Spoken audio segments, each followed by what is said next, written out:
Welcome to the Meat Company.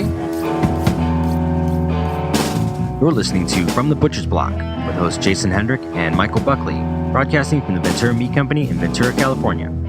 We're here with Farmer John Fonteyn of Rio Gozo Farm.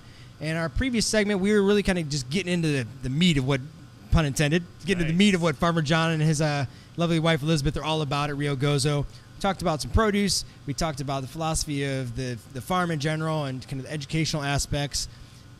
But we led up to Portia and Hamlet, our tragedies, our Greek tragedies. Right, our Greek tragedies. But Portia and Hamlet are actually the hogs that you were raising, John, on the farm. The homestead aspect, we talked about the different acres you have, and the primary acre being where you live. When we left off, though, we were kind of starting to talk about the, for lack of a better term, the ritual that you went through with your family prior to I think Portia. that is the right term. Excellent. I was unsure. You know, there's so many different perspectives out there on this process, but the ritual you went through with your family leading up to the slaughter of Portia and Hamlet and the processing. So I want to get back to that and kind of understand where you were coming from and what you conveyed to your family.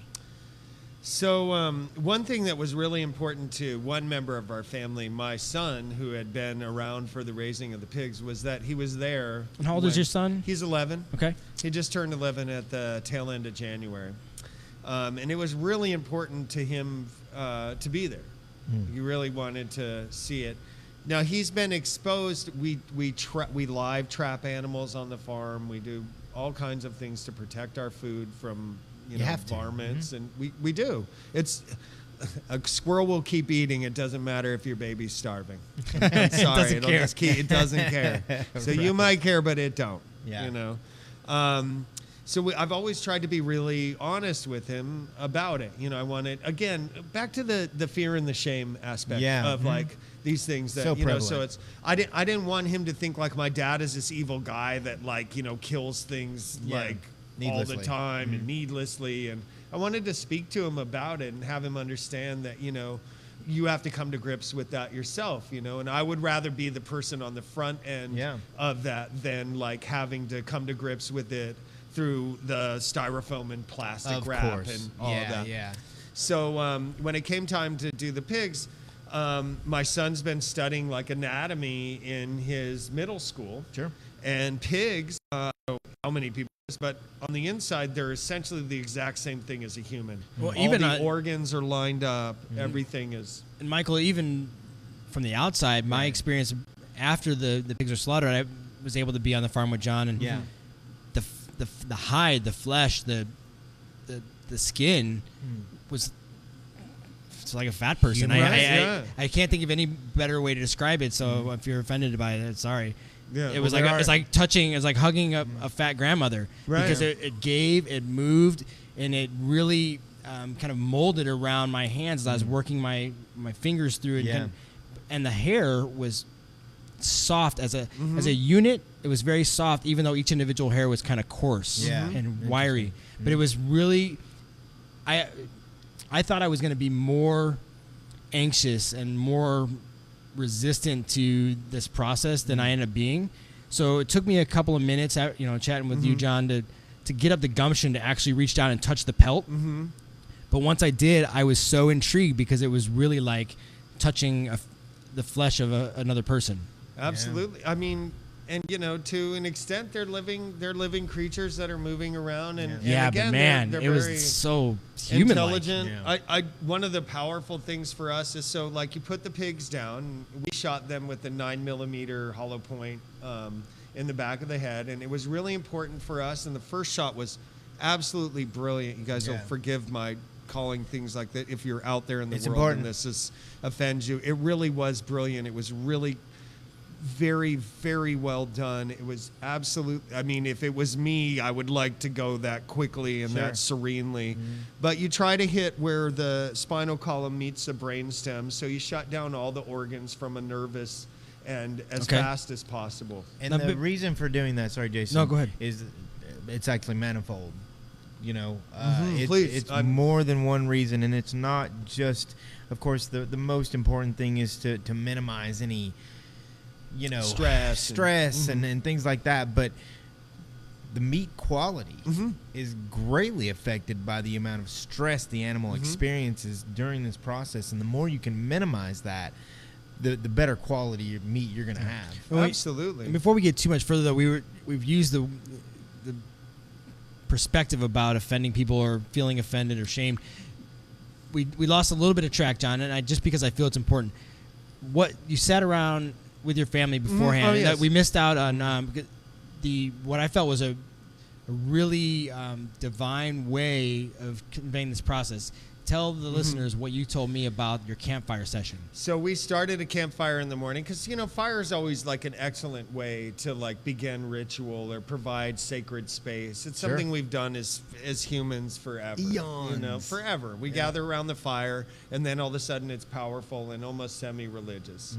So we had like a really great moment, and I was talking to my son, and I was talking to my nephew who was also there, and the whole family was gathered around, and we had a few moments of silence to just think about our experience with them and where they were at. And then what I really wanted to convey to the kids was like, you are welcome to touch every part of this animal, to explore them. There's nothing macabre about that.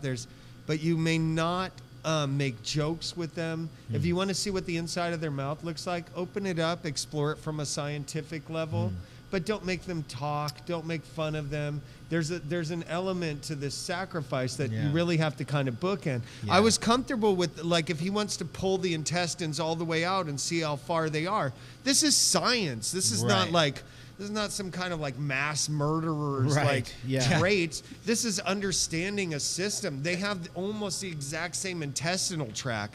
To investigate it in that way is to understand your own body. And as a family, this was your first raising of animals for slaughter for food, right? Absolutely. So you're learning this together, but you're setting the foundation and the groundwork of why it's important and how it should be treated moving forward. Right. Yeah. I mean, and honestly, I'm talking to myself in that situation as much as I am him. So you're kind of talking yourself up. I'm trying to divine my own sense of like what this is to take life and to harvest life and to move through all of that. I mean, it's always, when you're older and you're like an older man, it's easy to have bravado. Like, you just kill the thing and then you cut it and then you eat it. Who doesn't like bacon? But I mean, I got thoughts, I got emotions, I got conscience. I want it to have meaning. I want it to be something that's above and beyond just like this bacon tastes great. Right, sure. And I wanted to empower that with my son. I'll tell you another thing that was fascinating about it was that my father-in-law has a porcine valve in his heart, which is to say that they took a valve from a pig heart and put it in his chest. And the reason he's alive now is because of this valve. Yeah. So we were able to remove the heart from the pig. It was still beating, though it had been dead for like 10 minutes. Okay. It was just like nervously still beating, which was also, it's glistening and like beautiful and just like, I mean, as much as you could ever appreciate the engine of an automobile or something that's magnificently designed, this thing is crafted, hundreds of thousands of years into this perfect system, and so we're like looking at the heart and looking at the nephew and looking at my son and saying, Grandpa is here because of this part. So you're able to actually point out and show an appreciation for the physical component of the heart. Yeah, that's what saved his life. That's why he's here right now. This thing you're holding in your hand, we were able to use this, and that's just another form of harvesting the animal. In that case, that we needed the valve. In other cases, we needed the pork chop. Right. In other cases, we needed this. And so it was like they could see the open insides of the animal, pull the heart out, and then it would like ethereally transfer to their grandfather's chest, a portion in there. It's like, that kind of shit is like cosmic. Well, how did they take on the gravity of that? How did they absorb? I can't take on the gravity of it. I wasn't even there. How did they absorb that information? They're kids, so they're kind of blinky in the beginning, like, oh, okay, whatever. But they're really tactile about the exploration, so they want to know. Then on the second one, we pulled it out with the heart attached to the lungs, attached to all the liver and the rest of the systems. We're like, check this out. Look at that. I mean, look at that this line. Is the whole this unit. is how it all works. So the oxygen comes in here and it moves here. And it's like, honestly, for me, too, even though I understand those systems and I've taken anatomy classes and all of those things, actually seeing them in real time and knowing that they're lined up exactly as humans are on the inside. It's laid out the way it's supposed to be. It's like, wow, man. It was like, wow, man. Yeah. You know, and then the other thing that I'll say, that the most important thing to me was not to waste it. Like the thing I would have felt the worst about is I raised these two animals. They look really good. Yeah. I cut them down. I skinned them. I did everything associated with it. And then I was just too lazy to process it, or I was too ignorant to care. Well, or I just started cutting it apart because I don't freaking know. It's like, dude, a year later, honestly, about a couple grand in food. Yeah. Yeah, and Michael, By I'd the like to time get it's your done. perspective on this, because you deal from a financial aspect with waste every day. Yeah. You're always crunching those numbers and you're evaluating that. It's a numbers game. It's a numbers game. John, obviously you're not selling off this No, meat. yeah. But Michael, what is it like to look at meat on the table and try to be as creative and as resourceful as you can? How does that translate? I'm glad that the financial aspect keeps the onus on us not to be wasteful. The last thing that we want to do, and this is very important actually, the last thing that we want to do is to try and use our prices to absorb waste. It'd be easy to do that. Sure. The better thing to do is to try and, like you say, be resourceful and help people understand that there are ways to use just about 100% of this. You Absolutely. know, within a few pounds. I mean, and we're finding out new ways to do it. You know, when we first started breaking beef here, we had a little bit of a hard time getting the bones sold. You know, there weren't enough really wholesale opportunities there. So we had some accumulation, but, you know, we're determined and we're resourceful. And now, you know, pound for pound, bones are one of our best sellers. And it makes me feel so good to know that when we bring in a carcass that, you know, is somewhere around 600 pounds, that, you know, at the end of the day or the week or however long it takes us to get that animal sold, that we're just about to zero waste. And that feels fantastic. And, you know, the financial aspect keeps the onus on us. And I'm glad that it does. Now, I am. Without getting too far ahead of ourselves, Johnny, walk us through the process a little bit. So you take Portia down initially with a 9mm. She drops quickly. You do Hamlet next. Hamlet doesn't even move. That's how simple, that's how quickly and beautifully she went down. He's continuing to eat. Their last meal was a Hubbard squash with a piece of birthday cake and a little bit of romaine lettuce.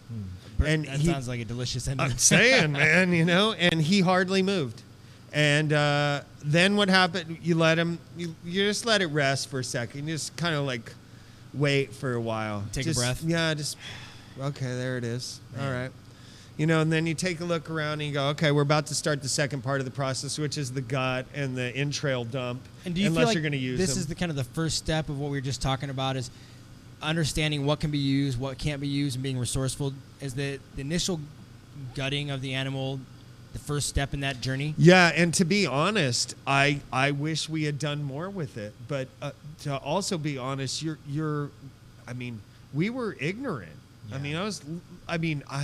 I have butchered animals before. I've never dealt with anything that size. Yeah. I've never dealt with cuts that were that delicate. What were they pound wise? They dressed at like 170. They came in at like 210. So they're not like even that massive. If you've ever hauled anything that's just 170 pounds of dead weight, and I mean, I lift stuff all day long. Yeah. It's, you know, you're like, oh, okay, you know what I'll do? I'll just lift this thing up and I'll hold. No, you're not. No. It's like without the life force energy in it, that thing is just like, it's cement. Well, the word dead is apt, right? Sure. Absolute dead weight. And so, you know, it's like one of those things where you're just like so involved in, you know, basically the whole process of it. I'm enamored. We wanted to use the entrails to stuff our own sausage, but every time you scratch the surface of what to do with this animal, you're talking about 50, 100, you know, several thousand years of study on how to cure a leg. Sure. Right? How to make prosciutto. It's deep science. It's not like it's not like, oh, you know what? You just get some salt and then you just hang it up. It's like, I mean, why?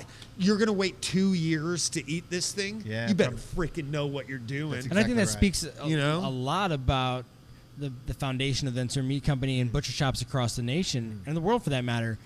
As a craft, there's centuries of refinement and skill that have been passed on. We're standing on the shoulders of giants. Yeah. There's no doubt about it. Because you see that kind of interaction with your customers every day of really being the person they lean to for information and knowledge. Yep. And you better know, just like Johnny's conveying, you better know what to give back to them. You better know what the cut is or how to use it or how long they can leave it in their fridge. Yeah.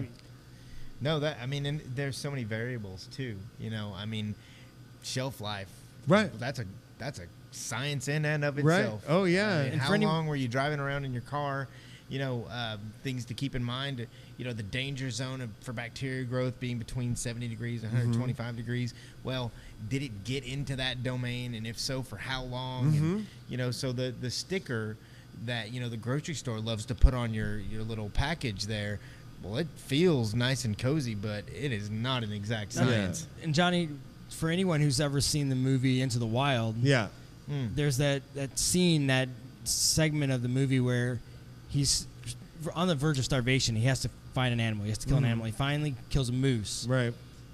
And to your point, he's ignorant of what to do with it. He has notes and spoke with trappers and that prior to his camping and excursion, but he really didn't have any expertise. No way. How quickly did you have to move? I mean, he ended up wasting that whole moose. That was my next question. Yeah, the coyotes ended up. You got to work fast.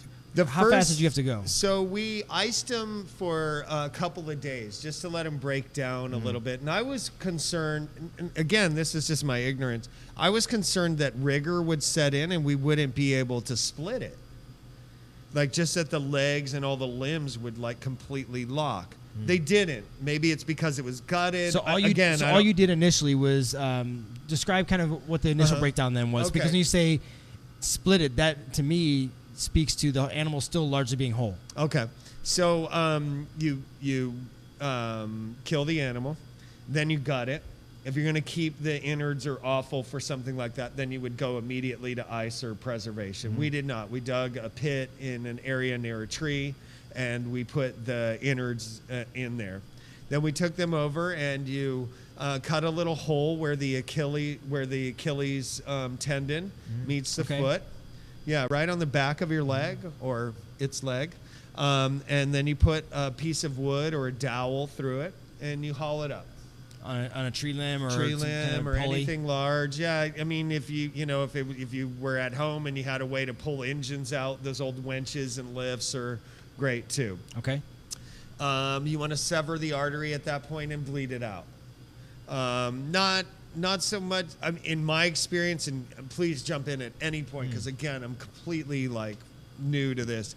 But my experience of it was we wanted to use aspects of the lard, and without having the blood gone to, you end up pinking the lard. Okay. So when you go to make lard, there's actually a tinting of the fat in the lard in the body if you don't drain the blood. Yeah. It's not. I'm not even sure if it's medically bad. It's just when we were making, or if it's bad for you or something. But when we were making lard for pie crust, we wanted you use lard. A lot of the old school pies they use lard, pork lard in them. Yeah, it's great. It bonds. It tastes phenomenal. It has the right temperature spectrum on it. It's perfect. But it can't be pink. No. So you want to drain them out. So we did that. We turned them up and drained them out into a bucket. We didn't save the blood, but I know there's a lot of people that do for both blood sausage. Yeah. And oddly enough, I don't know how many people know this, it makes a great stain for concrete. It makes a maroon colored rust kind of. It was used with concretes and staining tiles and stuff like that. A long time ago. It was just because it activates. Maybe it's the iron in it. I don't really know. Yeah, right. But we didn't save it. So then we took the head off whole, and then we put that on ice because we knew we wanted to harvest a bunch of stuff off it. Sure, yeah. And then you slowly start to work the flesh off of where you've cut the legs off, and you pull it down just like you would a jacket or a vest, or if you've ever slaughtered rabbits, they call it pulling their pajamas off.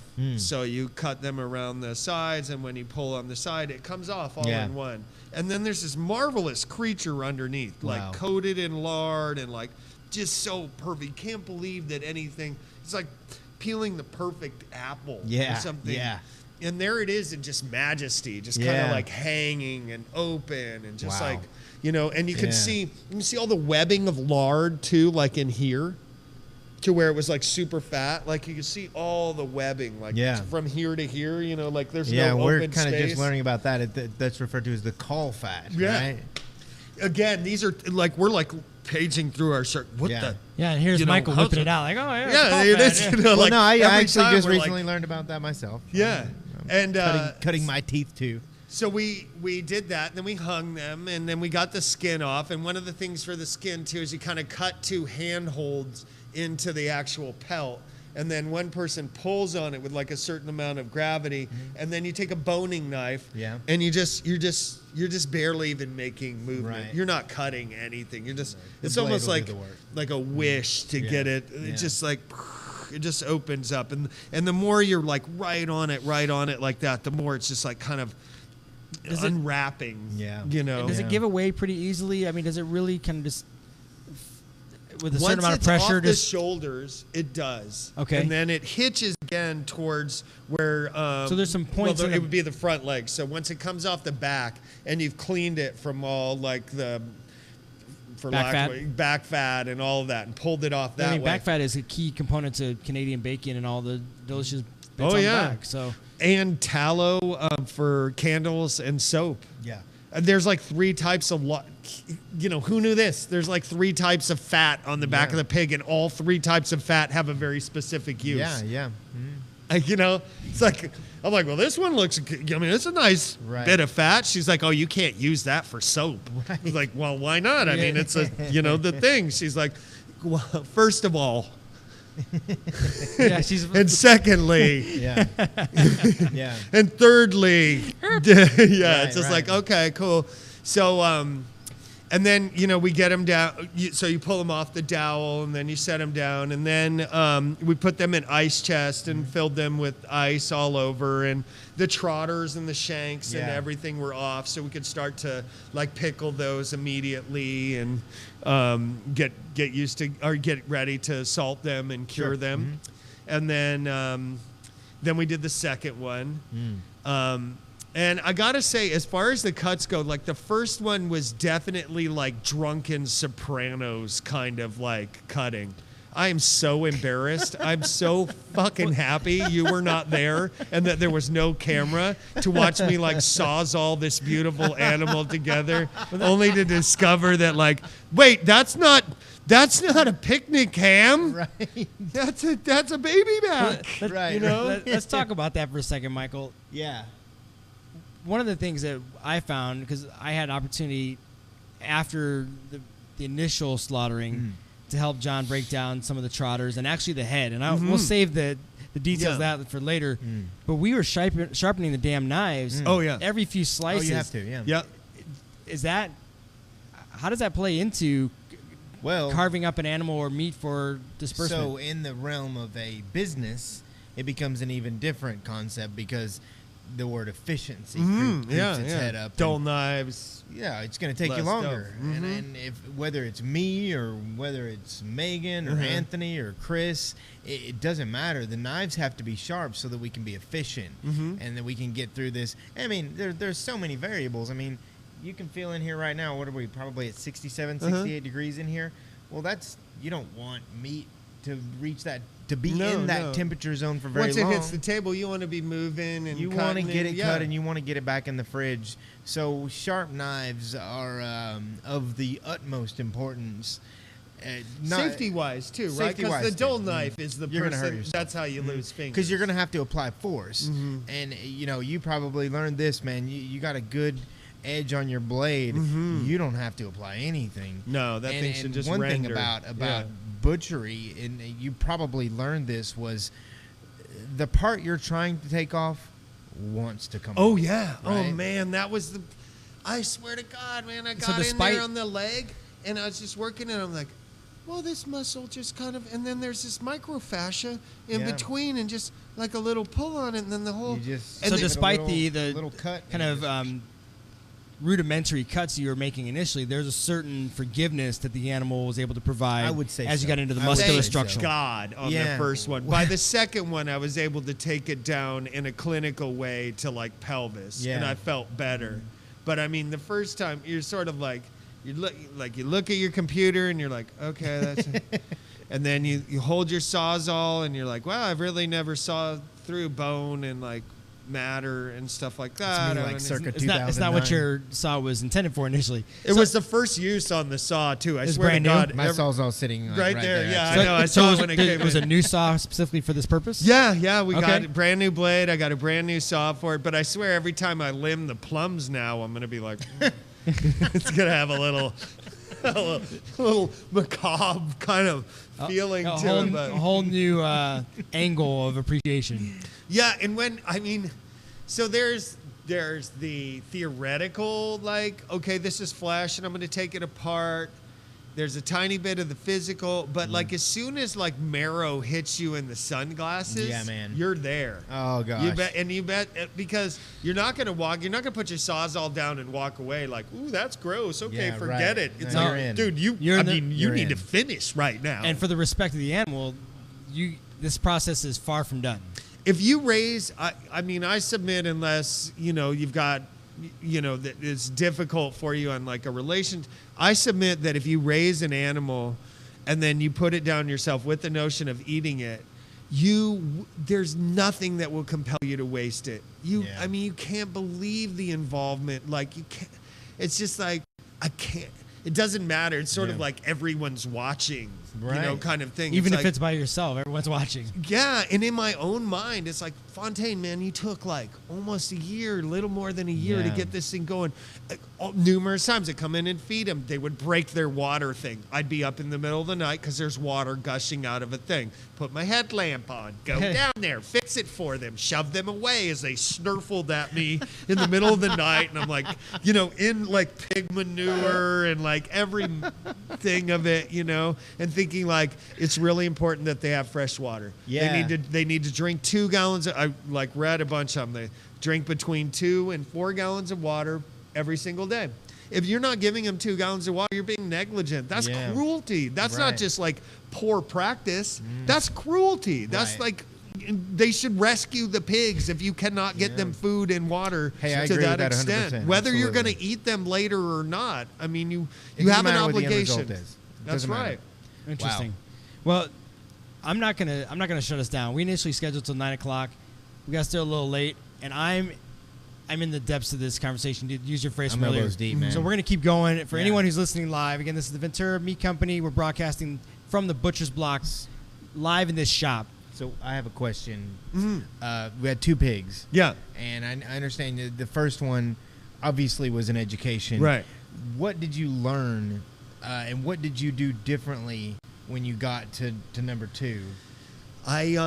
I started to, it's really great because I started to understand, like we were just talking about, how beautifully they're put together and how simply it was to separate them with like a blade or go in, like you're trying to take the leg off because you want to make salam iberico or something like that, right? So you get in on the joint, like when the first time you're in there, you're like, this leg doesn't seem like it would ever come off at all. And then like you kind of work in your knife, right? And then you get to the seam and you're like, oh, whoa, that's the joint. And then you just tuck your blade in and you work it like twice, and then tendons flip, and then the thing butterflies open, like the whole pelvis opens up, and because the first time when you kill them and they're like all whole, the legs are kind of like clamped together like this. That, right? But the more that you work them on the inside to get that leg off, then they start to open up. And the other thing was like, so on the first one, I'm like cutting, and then I cut it, and I take so much mass off of one side, it becomes uneven. It's not steady on the table anymore. And what we realized on the second was like, you take a portion here, and then you take another portion here. So you're and all the balancing it weight just equally. keeps working on the table like this all the way until it's like all you're left with is basically the pelvis on the back end. Yeah. Because the ribs have come off. Yeah. So did you find yourself slowing down on the second pig too, like physical speed of working the blade? We put on music and stuff. We were like, now this is the part where, because the first one was just like, we got to get rid of the body before the authorities find us, you know. And the second one was like, you know, Dexter, or something like that, you know, like you felt like there should be some kind of like symphony music behind you as you like, you know. So Interesting. Wow. Yeah. If for anyone out there who wants to weigh in and has questions, again, we're going to extend this segment because I'm too engrossed. Make sure to send your questions either through Twitter or Facebook to #ButchersBlockShow, and we'll try to get Johnny some questions to answer here in a few minutes. I would be surprised if people didn't have questions. I've got it. It's like when we talked with Steve, you know, it's like I could. This is a previous segment. A lot of education comes through the cellophane and the styrofoam tray. Mm-hmm. Yeah. And that's I was that guy for a long time. That's no education at all. Right. Now that we're really getting into kind of the nitty-gritty details, my eyes are opening up to the possibilities of, you know, what each cut could mean and that respect component you were talking about. Yeah. So you're working the pig, though. You're getting the pelvis opened up. You're kind of working through your different cuts. You put both pigs on ice, but you have some other components that you have to deal with, right? So Sure. the head that came off and the trotters, Elizabeth put us to work, Michael. You should have been there. That was a sight to see. Oh, yeah. But what was your feeling, one, when the head came off, when you had to physically remove the head, but also once you had to revisit the head to really remove as much meat and be as efficient and as to not be as wasteful as you could be. Sure. What was your feeling when you had to revisit that component?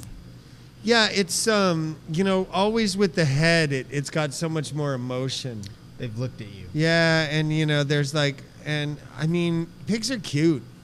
I mean, you can For a ask, while, right? like, yeah. I mean, no, they're just cute. Even when they're fat, they're cute, you know, or like dangerous. They just snurf and, you know, and they got like big fuzzy eyes and everything like that, you know. And so that part's a little, and then the embarrassed part of me that's like such a Westerner is like, what does this all look like with the skin underneath? Sure. Like, what am I? Because it's like, oh my God, this meat is near its mouth, which is gross, so you wouldn't eat it. But it's not. It's just like meat. I mean, there's meat over here and there's meat over here. There's like a bunch of different applications to it. This is some of the most prized meat on the whole carcass. I mean, I used to go and squeeze their little jowls, and I thought, like, that's to a eat you. business there. Yeah, just put some business on there, you know. But then when you pull it off too, it does seem sort of ghostly. But again, it's sort of like what was that? They had like a thing that was going around in museums, like body. Oh yeah, right. I know what you're And it talking was about. really easy to go Body to that Works or whatever Body it's- Works or Yeah. where they would like slice ever the go to brain. that. Sketchy. Good grief. Yeah. I did that. It leaves It an was impression. terrible. I went to that exhibit one time, and it's really shockingly artistic, but also you scrunch your face because you're looking at it going, that was a living person. That's Right. what's hard is like without the connect. It's like walking through the butcher, part in Vaughn's or something. Yeah. Forgive me, Vaughn's or whoever, you know. Yeah. And you're walking through it, and you're like, there's no attachment to that was actually an animal. Now it's Right. just a ribeye. It may as well be a box of Cheerios. Yeah, it doesn't matter. It's as if it was Sorry, like Cheerios. Yeah, sorry, Cheerios. I don't It's think as they'll if be a it was. sponsor. It's okay. It's as if it was stamped out. You know, like it was just kind of like. Well, how many times have we seen that in a cartoon or in a a sketch where it's a mold? Mm-hmm. I mean, the McDonald's McRib. Right. I used to love that as a kid, but that's It's literally got the rib. There ain't they no formed rib. it to look like a There's no rib in it at all. Yeah. because that's what people want to feel good about. Right. Yeah, and they want. grief. Yeah. So, but I mean, if they're like, your rib's name was Ed, And you're like, Yeah. Although to me, it's like, well, somebody cared enough about it to give him a name. Yeah, yeah. It's probably pretty, pretty good. Sure. I want to say that and maybe, maybe this resonates with you too. I want to say that intention and attention seriously affect the end product. So I want to say that, like, when I really care about what I'm raising, like if I go through and I'm picking a bunch of arugula for like a particular caterer that I like, right, that feels like really, there's somebody that you're connected with that person with me.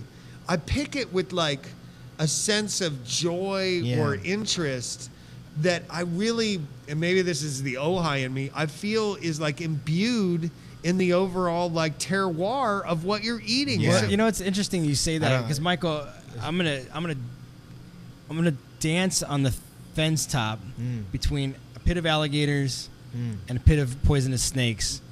But Johnny, for what you're describing to me right now, really pokes at the heart of the debate when it comes to vegetarians and meat eaters. Sure. Because the way you just described the arugula is the same as you said intention and attention you gave the pigs. And if you want to be a vegetarian, do your thing. To use the old cliche, I have vegetarian friends. Right, yeah. I like the dishes they eat. I respect their lifestyle. I have sold a lot of bacon to a lot of vegetarians. Yeah, but for the record, it's the gateway. But at the heart of what you were describing, to me, that's that energy of a harvest, that living organism, whether it's conscious living organism or not. And I would argue that plants have a conscious tie to the energy of the world anyway. Sure. Your phrase, to me, just rang so eloquently. Intention and attention affects the end product, and the love that you were talking about with the arugula is the same love that you were giving with the animals. And I was going to ask you about that, when you were talking about, the gun and all that, and because what we're talking about here is the word harvest. We're harvesting livestock as opposed to, whatever terminology you'd apply to vegetables. The same care can be given. Is it always given? Well, no, not always. But the same can be true for vegetables. Sure. Let's face it. There is an industrial aspect to vegetable production. Absolutely. Yeah, we're the biggest polluters. I mean, agriculture's biggest polluter, one of the biggest issues. Yeah. It leads to a lot of monoculture and Absolutely. things like that. And sure. So we're really, really here at the Ventura Meat Company trying to get that pendulum to swing back the other way and go, people who raise livestock for human consumption are not evil people. They're not inherently evil. We learned that when we talked to Steve, because my feelings about grass-fed beef and things are so strong that I don't, maybe I do look down my nose at people who finish their cows on grains at all. Even if they don't send them to a feedlot, I'm still kind of like, you don't have to do that to get a cow to taste good. But Steve, taught me to go, that's just the way they do business. They're not coming at it from a cruel perspective or anything. So they're just moving units. They're moving units. It's totally that. And you know what? It tastes like they're moving units. That's what I'm saying. It tastes like they're moving units. That's exactly Michael, what it is. you reiterate all the time, people vote with their dollar. Bingo. And people vote with their choice. And in this discussion we're having today, Johnny, you voted with your choice to raise pigs for your family's consumption. Right. Yeah. And I mean, I didn't get. If I were to break it down, it would have been cheaper for me to buy those pigs cut. No doubt. Without raising them or anything else. With the experience you're able to share with your family and with yourself 10 years from now of, hey, I, as a farmer, endorsed this practice of how I raise my vegetables and my produce, but I imparted that to how I raise my pigs. And I don't know if I could vouch for you, I would say you're taking that away as a plus on the gain side of what you've gone through now. That's going to apply to so many other areas of your life. If I have a narrative around my food that connects me to it, it's greater than the amount of time it took me to consume and eliminate it. It sustains me further. Yeah. It's not just like a protein exchange. Yeah, man. It was an experience for me. Just like so like whether in 3 years when I'm not eating Hamlet and Portia anymore, because our freezer is really full. I bet. when I'm not doing that, there's still the narrative, energetic aspect to it that does sustain me, that does feed me, that, you know. And as you alluded to, Hamlet and Portia are still giving back to you. There's no way you could have consumed all that meat this quickly. So tell us a little bit before we close out today in this evening's segment about. One question I wanted to make sure I asked before you put a bow on this. We talked a little bit about marbling and your attempts to not only retain some marbling but also enhance it through a finishing. Were you satisfied with the marbling? I mean, I have to say, and I was worried it would not be the case, it is the best pork I have ever eaten in my entire life. Like, and I want to say that going into it, my wife and I are very like, you know, what we think is good is what we think is good. I'm not saying that everyone else has to agree or whatever, but I got a little food snobbery in me, you know. Hey, and I set myself up for like, man, all this work, all this stuff, this pig's going to taste like shit and it's going to be a totally fucked adventure, you know. Happy anniversary, bitch, you know. And then, I was set like that. Both of us, like our palate bars were like set, like disappoint me. Nope. Yeah. Awesome. Nope. So what have you consumed so far? Yeah, tell us what's in the freezer. We've done one side of bacon. All right. And what I will say on that is that I salted it and then we smoked it. Of course. And I would say if you do that, I would recommend poaching it a tiny bit to pull some of those salts off it. Okay. So if you're going to mix like a good thick cut side off a rasher into like beans or something like that, it probably wouldn't have to be soaked or poached or anything like that. If you were trying to eat it on the side with eggs and stuff like that, I would recommend that. We did the sausages, which was like a whole other adventure. My wife is like, I'm going to totally stuff all these sausages. She came here, by the way, for the linings and stuff. Hey, so all right. Thank you very much. Winner. And she got her KitchenAid, grinder. So I leave, and it's like 6 o'clock in the morning. Bye, honey. I'll see you later. I'm going to the farm to like pick vegetables. And she's like sitting on the counter, like mashing meat through the KitchenAid thing, right? So then I come back around 1, get my lunch and get like a drink and stuff like that. She's still just, literally come back at like 4 or 5, same thing, same position. Yeah. And then she's like seal-a-mealing everything. I love this thing. It was like I suddenly was transported to like an 80s infomercial, but I was sham-wowed too. I was literally like, weren't we all? Just like, and she had them all labeled and everything, and I was like, doesn't the lining rip? She's like, yes, well, you have to be very careful. Sometimes. For it. Yes, it does. And you too. We should have got Megan in it's just one. like, Megan can tell you about that. It's just like she was able to weave it through. She did a pinwheel one too, like a straight long one, and then pinwheeled it with like kebab skewers. Very nice. Cooked really, gotta say, it cooks really great because it doesn't, because of the way that it's sort of contracted on the kebab spears, it'll stretch, but it still holds, so it doesn't split, and you can really brown it really nicely. Yeah. And then you pull the kebab spears off it, and you can cut it into quarters if you want. You can do whatever, but she's like, honey, I'm so tired of pinching, twisting, the whole thing, I don't know how you guys do it, and like, why do this when I could just roll out like a 2-foot sausage and you could just grill it? I'm like, well, I like both, just for the record. Do what you want to do. Try it, right? Yeah. And I came back at like 5 and she was still like pushing them through the whole thing. Excellent. The most difficult part of that was like, how the hell do you operate Sela meals? It's not exactly like they have it's not intuitive, right? Yeah, it's not at all. It's like place this down and hold the thing, and then it makes like a really click, and then when the green light goes off, and I'm like, I'm unfamiliar with this technology. There should be like some LCD screen that says like how much is coming. It wasn't not quite advanced enough for right? You, huh? Yeah. Excellent. So, wow. Well, sausage and tenderloin and bacon is what we've done so far. But we're curing two of them for prosciutto. Sure. Which was again another funny thing. My wife's like, "Oh, we're gonna make prosciutto." 'Cause father-in-law has a really nice wine cellar. It's like perfect for Great it. temperature and can dry it out nicely. Exactly.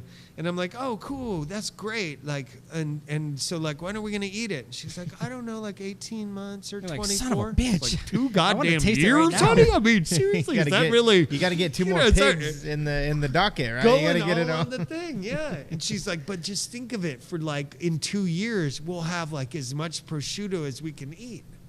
Well, okay. I mean, Hey, I'd like some prosciutto it's all today. It's all part of the experience. and here's what's crazy about that too, right? Okay, so we kill the pig, we harvest it, we cut the leg off, right? We got it in the salt, stuff like that, right? For 2 years, we could still fuck this up. Yeah. I might lose the leg if I don't monitor the temperature right, Right, if I don't humidity. look at it right, if it seems funky. So the diligence you have to impart for that pig carries on, just like 3 the giving years. that it's providing you. I mean, it'll be 3 years before I can actualize part of its leg. Which is interesting. Throughout these conversations, You know? we've kind of talked about the network and the energies that are all tied together and the respect. Portia and Hamlet, in a manner of speaking, will live on for 3 years I while you're know, curing the and leg, see- and you still have to care for them the same level of attention and desire that you did previously. I know, it sounds almost like a eulogy. Like, every Yeah. day when I go to the park, I will see that oak tree that you like slept under. Or, But I mean, you it's really Google it. like It's a we real should thing. check we should check the leg. Does the leg look okay? What's the temperature like in the wine Interesting. cellar? Right. Like, what's the That's the a viewpoint that no farmer has ever Well, so provided. the, that I can if appreciate. there's a word that sort of just is in the front of my brain, and it's respect, right? yeah? And it's full circle, 360 degrees. It's just about respect, and Yeah. it doesn't matter if it's an animal or if it's vegetables. Vegetables, It yeah. really doesn't even matter. It's just all about respect. I think that's a great way to close out with this segment. Johnny, thank you so much. We could go on for hours, and we're going to have you back. This is so yeah, awesome. yeah. You Great have to discussion. come. I would love And to. for yeah. even those individuals who don't typically engage in the discussion about killing animals for food or are a little It's uneasy happening about right it, now. yeah. I think they can appreciate some of the lessons and the values that this conversation provided. I mean, at the minimum, the discussion you have with your family and son prior to Yeah, the no process doubt. just really rings with a lot of weight for me. So I want to thank you for being part of the show tonight. Oh, dude, it was It's my been a great pleasure, time. man. I had such a good time. We're gonna do is Plus, we're gonna- I can swear on this. Yeah, mic. exactly. That's really nice. For those of you, if you want to Anytime. find more out about Johnny and Elizabeth and their operation at Rio Gozo Farm, make sure to go to their Facebook page, Rio Gozo. You can find them at riogozofarm.com. Also, they put out some really cool pictures through Instagram.com/Rio Gozo Farm. Follow them at Twitter, Rio Gozo. Yeah, Anything you have you want to that do, too, they've yeah. got the platforms. Lots of great information. You guys put recipes up on your blog with every CSA box and every bit of produce that comes off of your farm. I endorse them. It's been a great discussion. Michael, Thank you. Yeah. we're not going to go away, though. We're going to take a couple-minute break. boy, 'Cause all one of our right. listeners, Tough, he wants to know a little bit more about your operation Okay. specifically and kind of what it took to get started and if someone was interested in Mm. going down the path you've taken on, what that takes. And, Johnny, we want to keep you on for some feedback as well. Oh but yeah. No, I'd love to stick It's around. been a great opportunity for our listeners to engage. So when we come back from the Butcher's Block, we're going to talk about what it took to get this butcher shop running. So stay tuned. Okay. This has been From the Butcher's Block, broadcasting from the Ventura Meat Company in Ventura, California. You can find past shows at everybody'shungry.org/butchersblock and through iTunes. And follow us on social media through the hashtag Butcher's Block Show.